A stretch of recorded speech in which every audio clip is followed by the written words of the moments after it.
परिचय। राज, आज मैं तुम्हें अपना घर अपने लैपटॉप की स्क्रीन पर दिखाऊंगा। सच? मैं देखना चाहूंगा। मैं अपने घर का पता दे रहा हूं। अब मैं मानचित्र को तब तक बड़ा करूंगा जब तक कि मेरा घर नहीं दिखाई देगा। देखो, अब मेरा घर दिख रहा है। बहुत अच्छे, यह अच्छी तरह से कार्य करता है। लेकिन मैं तुमसे पूछना चाहता हूं कि यह कैसे कार्य करता है। अपने घर से पूरी दुनिया में किसी भी जगह को देख पाना कैसे संभव है? यह विज्ञान और प्रौद्योगिकी के विकास के कारण ही संभव हो पाया है।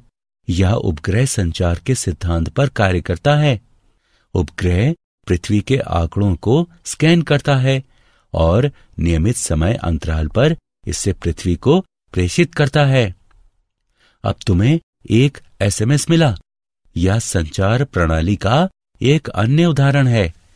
हम अपने दैनिक जीवन में असंख्य विज्ञान अनुप्रयोगों का उपयोग करते हैं। मुझे मेरा उत्तर मिल गया और मैं विज्ञान के बारे में और अधिक जानना चाहता हूं।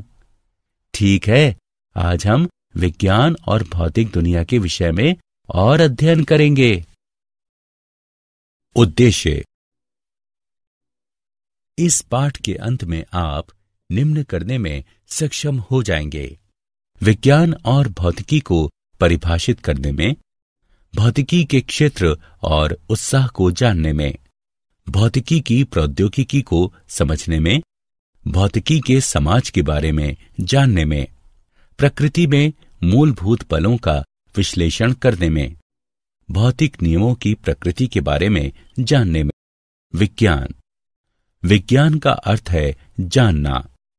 यह किसी समय में सावधानी पूर्वक प्रेक्षणों और प्रयोगों द्वारा परिवेश के बारे में जानकारी प्राप्त करने का एक क्रमबद्ध तरीका है। हम अपने दैनिक जीवन में विज्ञान का उपयोग करते हैं। हम कार में यात्रा करते हैं, टेलीविजन देखते हैं, मोबाइल का प्रयोग करते हैं और कई दैनिक कार्य करते हैं। यह केवल विज्ञान के कारण ही है। भौतिकी क्या है? प्रकृति और प्राकृतिक व्यवहार के अध्ययन को एक संगठित तरीके से विविध उपशीर्षकों में व्यवस्थित करना भौतिकी कहलाता है। इसकी कई शाखाएं हैं, जिनके नाम हैं यांत्रिकी, विद्युत, चुंबकत्व, प्रकाशिकी, आधुनिक भौतिकी आदि। 1900 से पहले की भौतिकी परंपरागत भौतिकी कहलाती है और 1900 से आगे भौतिकी को आधुनिक भौतिकी कहा जाता है। वैज्ञानिक दृष्टिकोण के 4 आवश्यक खंड हैं, जो इस प्रकार हैं: एक क्रमबद्ध तरीके से प्रेक्षण।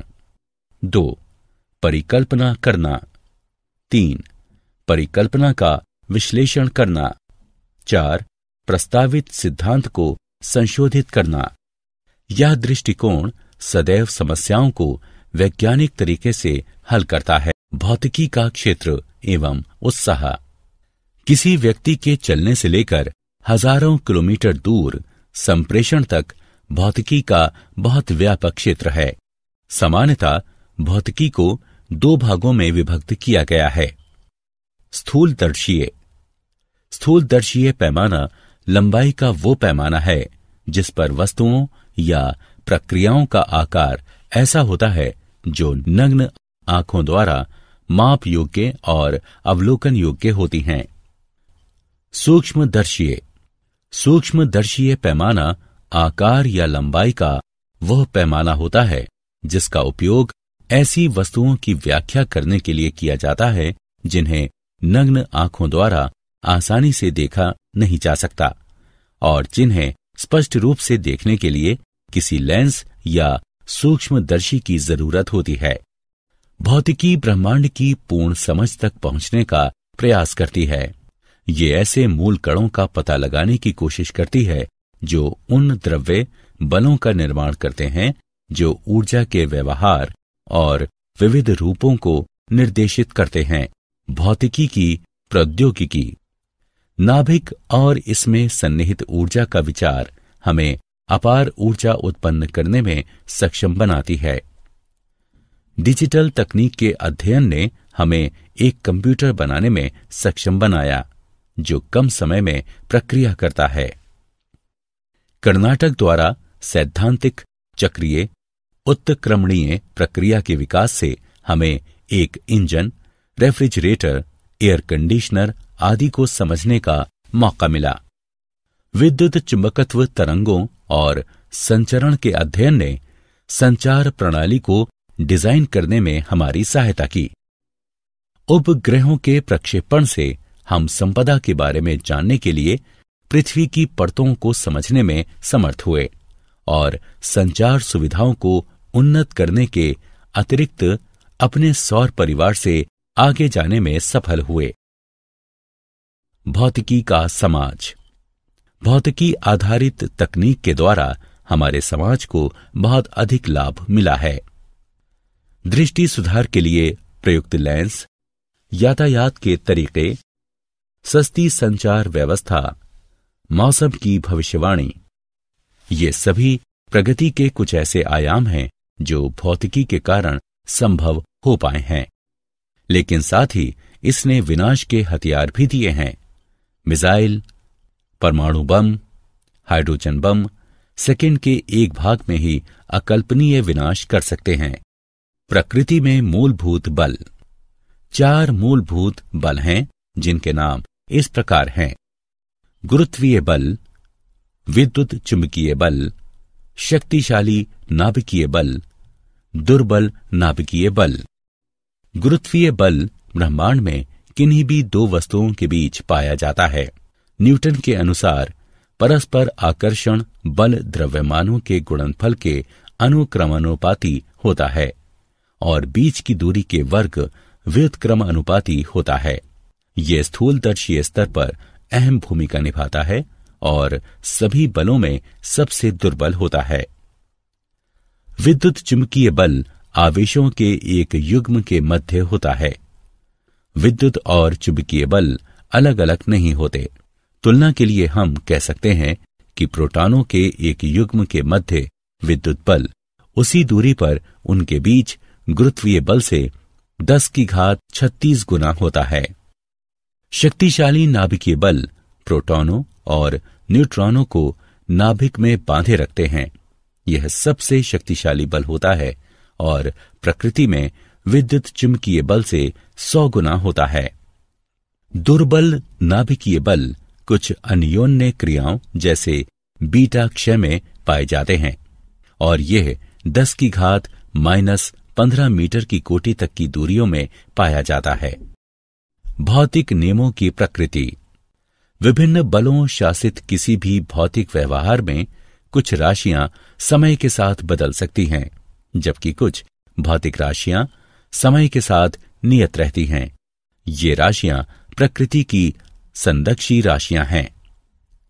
द्रव्यमान, आवेश, संवेग, ऊर्जा चक्र और दूसरी क्वांटम संख्याएं ब्रह्मांड में होने वाली घटनाओं को शासित करती हैं। ऊर्जा संरक्षण का नियम विविध रूपों में पाया जाता है। उदाहरण के लिए आइंस्टीन की द्रव्यमान ऊर्जा तुल्यता की अवधारणा और बंधन ऊर्जा के लिए उत्तरदायी द्रव्यमान क्षति ये पुष्टि करती है कि द्रव्यमान ऊर्जा का एक अन्य रूप है और संरक्षित रहता है। क्या आप जानते हैं 1984 में लॉर्ड केल्विन ने पूर्वानुमान लगाया कि रेडियो का कोई भविष्य नहीं है। उन्होंने यह पूर्वानुमान भी किया कि वायु से भारी उड़ने वाली मशीनें असंभव हैं। ऑप्टिकल फाइबर का आविष्कार 1966 में 2 ब्रिटिश वैज्ञानिकों चार्ल्स काउ और जॉर्ज द्वारा किया गया, जो ब्रिटिश कंपनी स्टैंडर्ड टेलीकम्युनिकेशन के लिए कार्य करते थे। पर्दे पर किसी प्रतिबिंब का सबसे पहला प्रक्षेपण जर्मन पादरी ने किया था। 1646 में एथेनेसियस किर्चर ने हाथ से चित्रित प्रतिबिंबों को एक सफेद पर्दे पर एक मोमबत्ती या तेल की लैंप से प्रक्षेपित किया था। 1876 में अलेक्जेंडर ग्राहम बेल द्वारा टेलीफोन के लिए अपना पेटेंट पंजीकृत कराने से 1 घंटे पहले एलिशा ग्रे ने अपना डिजाइन पेटेंट करा लिया था। मुकदमे के वर्षों बाद पेटेंट बेल को मिला। सारांश। आइए हमने जो भी सीखा है उसे संक्षेप में दोहराएं। किसी समय में सावधानी पूर्वक प्रेक्षणों और प्रयोगों द्वारा परिवेश के बारे में जानकारी प्राप्त करने का एक क्रमबद्ध तरीका ही विज्ञान है। प्रकृति और प्राकृतिक व्यवहार के अध्ययन को एक संगठित तरीके से विविध उपशीर्षकों में व्यवस्थित करना भौतिकी कहलाता है।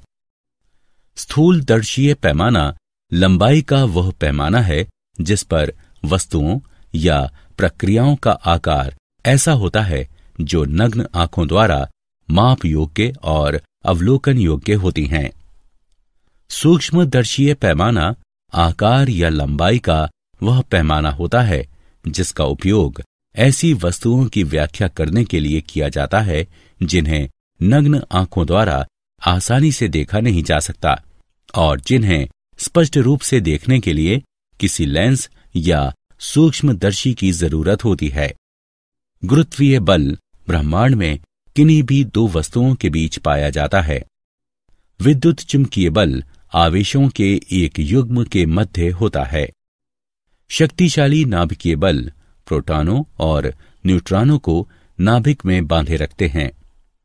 दुर्बल नाभिकीय बल कुछ अन्योन्य क्रियाओं जैसे बीटा क्षय में पाए जाते हैं। कुछ भौतिक राशियां समय के साथ नियत रहती हैं। ये राशियां प्रकृति की संदक्षी राशियां हैं।